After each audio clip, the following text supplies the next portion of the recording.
کسی که واسه باسن خوب میاد و یک باسن بهتر از تو میره بزرگی توی سینه و باسنت نیست. این موجودم اسمش بگیره، پسر خانواده است. سلام، من بگیرم میگیرم. بگیر فتیش ازدواج داره. سوپرستار آقا رضا گلزار مبارکت باشه، اب نداره تو رو من بر میگذینم.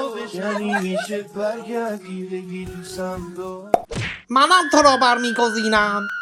مشکل بگیر اینه که حتی مرغم بهش پا نمیده که بگیره.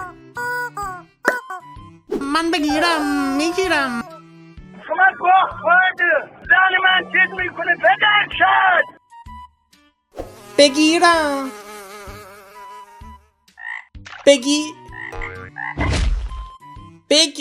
سلام میرم. دیشب تو خواب حلال ماهو دیدم. اومدم تا یکیتونو بگیرم. انشالله که خوشبخت بشی با این از امشب من بدبخت نمیرم. آیا از سینگلی رنج میبرید؟ دیگه نبرید. اگر به دنبال کیس تضمینی ازدواج هستید، بگیر انتخاب شما خواهد بود. او برخلاف امیر بزن در رو نیست و بگیر است. در دو طرح ساده و خالدار بگیر میگیرد.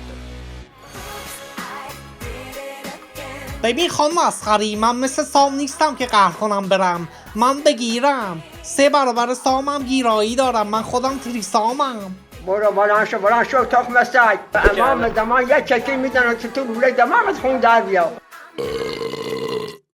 اصلا معلوم نیست هدف از خلقت بگیر چی بوده. سلام، من گادراس، پدر جد بابراس نقاش هستم و خالق این جهانم. اسم هنری من گاد بزرگ، یا بهتره بگم گای بزرگه، چون همیشه هرچی میکشم به گاراژ میره. خب درخت‌ها رو کشیدم. اینجا هم چند تا کوه خوشحال زندگی میکنن. یه مربع بدون سوراخ میکشم که قراره بشه مادر خانواده. حالا پسرش بگیر رو میکشم، اون قراره نابغه باشه. یه مغز گنده میخوام براش بکشم با گیرایی بالا که همه علوم دنیا رو بگیره. اینم از مغز. ای بابا، مغز رو به جای بالا توی پایینش کشیدم. بله، من برم رنگ بیارم اینجا رو درست کنم. سلام، من خلق شدم. چقدر من گیری خلق شدم. قیافم چقدر گیریه. زندگی، من اومدم که بگیرم. خب اینم از رنگ.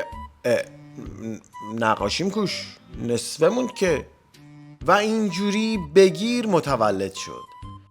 You don't know me, just everything, just follow me, just follow me.